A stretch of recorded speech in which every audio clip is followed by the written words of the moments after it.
അവനെ നാളെ ഖബറിലെത്തിയാൽ അവനെ രക്ഷപ്പെടുത്തുമെന്ന് സയ്യിദുനാ റസൂലുള്ളാഹി. അതാണ് ഇബ്നു അബ്ബാസ് റളിയല്ലാഹു അൻഹുമ നമുക്ക് പറഞ്ഞു തന്ന ഒരു ഹദീസ്. നബി സല്ലല്ലാഹു അലൈഹി വസല്ലം തങ്ങളുടെ കാലത്ത് സ്വഹാബികളുടെ കൂട്ടത്തിൽ ഒരാൾ അല്ലെങ്കിൽ ഒരു കൂട്ടം സ്വഹാബികൾ ഒരു യാത്ര ചെയ്തപ്പോൾ യാത്രാമധ്യയിൽ അവർ ഉണ്ടാക്കിയ ഒരു തമ്പടിച്ച് ഒരു സ്ഥലത്ത് അവരെയിരുന്നു ഒരു പാർട്ടി.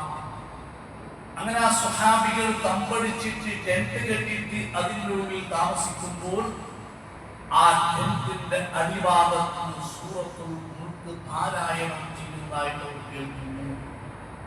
ആ ടെന്റിന്റെ അടിയിൽ ഉണ്ടാക്കി സൂറത്തുൽ മുൽക്ക് പാരായണം ചെയ്യുന്നത് കേൾക്കും. അതാണ് ഞാൻ പറഞ്ഞു വെച്ചത്. ഈ സംഭവമായി ഹബീബായ മുത്തനബി സ്വല്ലല്ലാഹു അലൈഹി വസല്ലം തങ്ങളുടെ ഖബറിലേക്ക് ആ സ്വഹാബി വന്നുകൊണ്ട് പറഞ്ഞു, യാ റസൂലല്ലാഹ്, അല്ലാഹുവിന്റെ റസൂലേ, ഞങ്ങൾ ഒരു യാത്രയിൽ പോകുന്ന സമയത്ത് ഒരു പക്കത്ത് ഒരു സ്ഥലത്ത് എത്തിയപ്പോൾ ടെന്റ് കെട്ടി ഞങ്ങൾ ഇരുന്നു. ആ സ്ഥലത്ത് ഒരു ഖബർ ആയിരുന്നു. യഥാർത്ഥത്തിൽ ഞങ്ങൾക്ക് ഖബറാണെന്ന് ഞങ്ങൾക്ക് അറിയൂല. ഖബറാണെന്ന് അറിയാതെ ടെന്റ് കെട്ടി അതിന്റെ മേൽ താമസിച്ചപ്പോൾ ആ ഖബറിന്റെ ഉള്ളിൽ നിന്ന് പരിശുദ്ധമായ ഫൈദാ ഇൻസാൻ യഖറഉ സൂറത്തുൽ മുൽക്ക്, ആ ടെന്റിന്റെ അടിഭാഗം ഒരാൾ സൂറത്തുൽ മുൽക്ക് ഓതുന്നതായി കേട്ടു. ഫഖാല അലൈഹി സ്വലാത്തു വസ്സലാം, ഹബീബായ മുത്തനബി സ്വല്ലല്ലാഹു അലൈഹി വസല്ലം തങ്ങൾ പറഞ്ഞു, ഹിയൽ മാനിഅ, ആ സൂറത്ത് ഐ മിൻ അദാബില്ലാഹി തആല, അല്ലാഹുവിന്റെ അദാബിൽ രക്ഷപ്പെടുത്തുന്നതാണ് ആ സൂറത്ത്.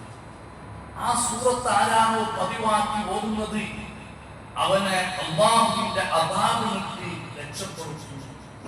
ഹിയൽ മുൻജിയ തുൻജീഹി മിൻ അദാബിൽ ഖബർ, ഖബറിന്റെ അദാബിൽ നിന്ന് അവനെന്താക്കി രക്ഷപ്പെടുത്തുന്നു. സൂറത്ത് മുൽക്ക് എന്നും സൂറത്ത് തബാറക എന്നും സൂറത്ത് മുൻജിയ എന്നും സൂറത്ത് മാനിയ എന്നും സൂറത്ത് വാഖിയ അവനെ അദാബിൽ നിന്ന് രക്ഷപ്പെടുത്തുന്ന സൂറത്താണ് എന്ന് സയ്യിദുനാ റസൂലുള്ളാഹി. ഒരു മനുഷ്യന്റെ അവൻ വിജയിച്ചു എന്നതിന്റെ തെളിവാണ് ഖബർ. നബി സല്ലല്ലാഹു അലൈഹി വസല്ലം പഠിപ്പിച്ചു തരുന്നു, ആഖിറത്തിന്റെ മന്ത്രികളുടെ കൂട്ടത്തിൽ, സ്റ്റേഷനുകളുടെ കൂട്ടത്തിൽ ഒന്നാമത്തെ അവന്റെ പാർപ്പിടം അത് ഖബറാണ്. നബി സല്ലല്ലാഹു അലൈഹി വസല്ലം പറഞ്ഞു, ഇന്നൽ ഖബറ അവ്വലു മൻസിലിൻ മിൻ മനാസിൽ ആഖിറ, ഓരോ ആളുകളും താമസിക്കേണ്ട കടക്കേണ്ട സ്ഥലങ്ങളുണ്ട്. ആഖിറത്തിന്റെ സ്ഥലങ്ങളിൽ ഒന്നാമത്തെ സ്റ്റേഷൻ അതിൽ പരിശുദ്ധം ഖബറാണ്. فإن نجا منه فما بعده أيسر منه, ആരെങ്കിലും ഖബർ രക്ഷപ്പെട്ടാൽ, ഖബറിന്റെ അദാബ് രക്ഷപ്പെട്ടാൽ فما بعده أيسر منه, അതിന്റെ ശേഷമുള്ള മഹ്ശറയും അതേപോലെ അവന്റെ കിതാബുകളുടെ മേൽ ഉൾപ്പെടും, അതെല്ലാം എളുപ്പമാണ്. ഇവിടെ ഖബർ രക്ഷപ്പെട്ടു, ഖബർ എന്താക്കണം രക്ഷപ്പെടണം.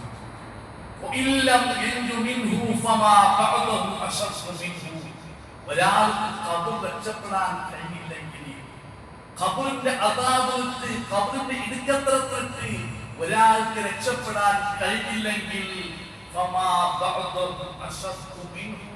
അതിന്റെ ശേഷമുള്ള എല്ലാ സ്ഥലങ്ങളും അത് കടുപ്പമാക്കപ്പെട്ടതാണ്, അത് വളരെ ബേജാറാണ് എന്ന് സയ്യിദുനാ റസൂലുള്ളാഹി. ഒരു ദിവസം അമീറുൽ മുഅ്മിനീൻ ഉസ്മാൻ ഇബ്നു അഫ്ഫാൻ റളിയല്ലാഹു അൻഹു ഇദാ വഖഫ അലാ ഖബ്രിൽ ബർഖാ, ഉസ്മാൻ ഇബ്നു അഫ്ഫാൻ റളിയല്ലാഹു അൻഹു ഖബർ കാണുമ്പോൾ കരയും. ആരാണ് ഉസ്മാൻ റളിയല്ലാഹു അൻഹു? 10 അശ്റഫുൽ മുഫസ്സിരീങ്ങളുടെ കൂട്ടത്തിൽ മൂന്നാമത്തെ മെമ്പർഷിപ്പ്, സ്വർഗ്ഗത്തിന്റെ മെമ്പർഷിപ്പ് വാങ്ങിയ മഹാനാണ് സയ്യിദുനാ ഉസ്മാൻ ഇബ്നു അഫ്ഫാൻ റളിയല്ലാഹു അൻഹു.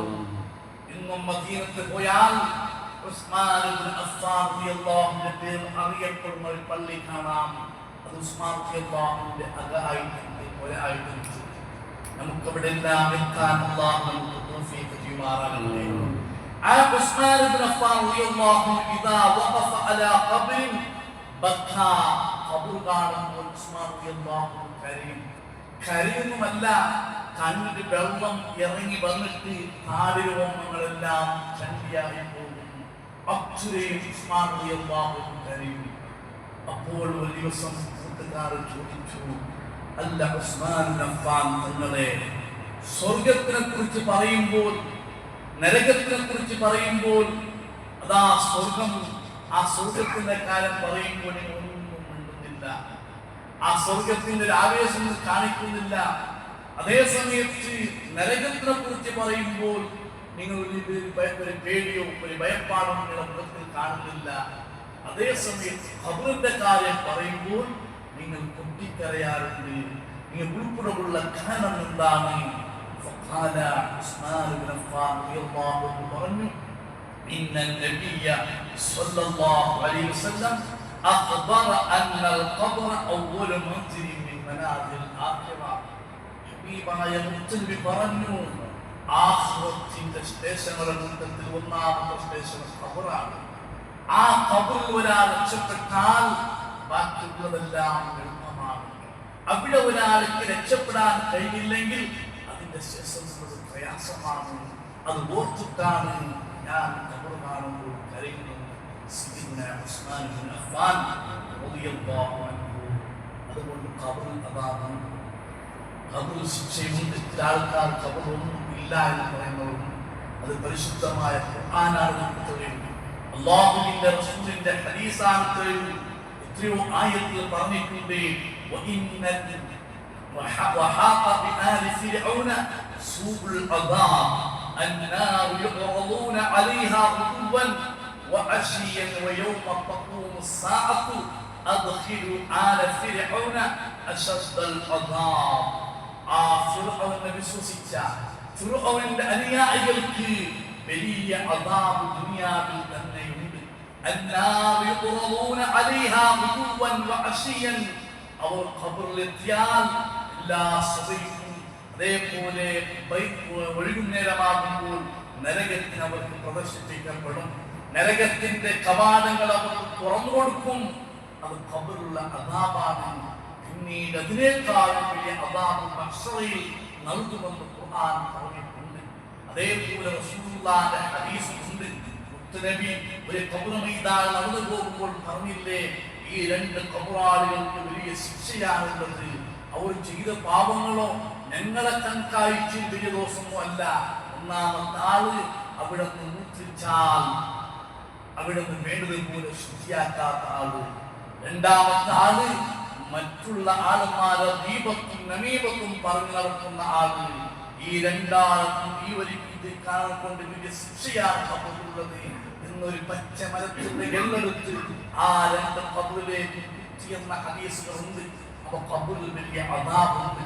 ആ ഖബറിന്റെ അദാബിൽ നിന്ന് ഒരാൾക്ക് രക്ഷപ്പെടണോ എങ്കിൽ ഹബീബായ മുത്തനബി സ്വല്ലല്ലാഹു അലൈഹി വസല്ലം പറയുന്നു, സൂറത്തുൽ മുൽക്ക് ഒരാൾ ഓതിയാൽ നാളെ ഖബറിൽ എത്തിയാൽ അവനെ രക്ഷപ്പെടുത്തുമെന്ന് സയ്യിദുനാ റസൂലുള്ളാഹി.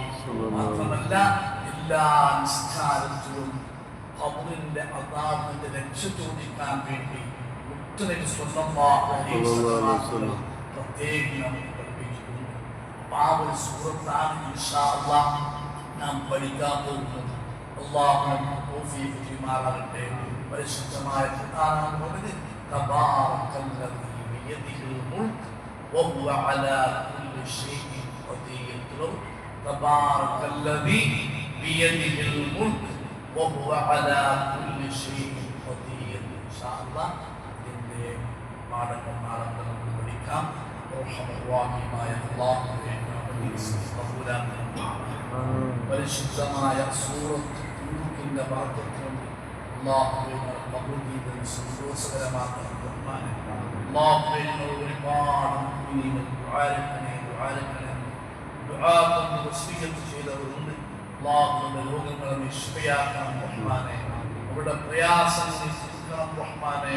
പരിശുദ്ധമായ റമദാൻ മാസത്തെ വേണ്ടതുപോലെ സ്വാഗതം ചെയ്യാൻ, ഒരുപാട് ഇബാദത്തുകൾ നിർവഹിക്കാൻ, ഒരുപാട് ഖുർആൻ ഓതി തീർക്കാൻ, ഒരുപാട് ദിക്റുകൾ ചൊല്ലാൻ, നമ്മുടെ ജീവിതത്തിൽ ചെയ്തു പോയ തെറ്റുകളെ റബ്ബാന്റെ മുമ്പിൽ എണ്ണി പറഞ്ഞുകൊണ്ട് തൗബ ചെയ്ത് മടങ്ങാനുള്ള തൗഫീഖ് നൽകണം അല്ലാഹ്. ആമീൻ. റഹ്മതിക യാ അർഹമർ റഹീം.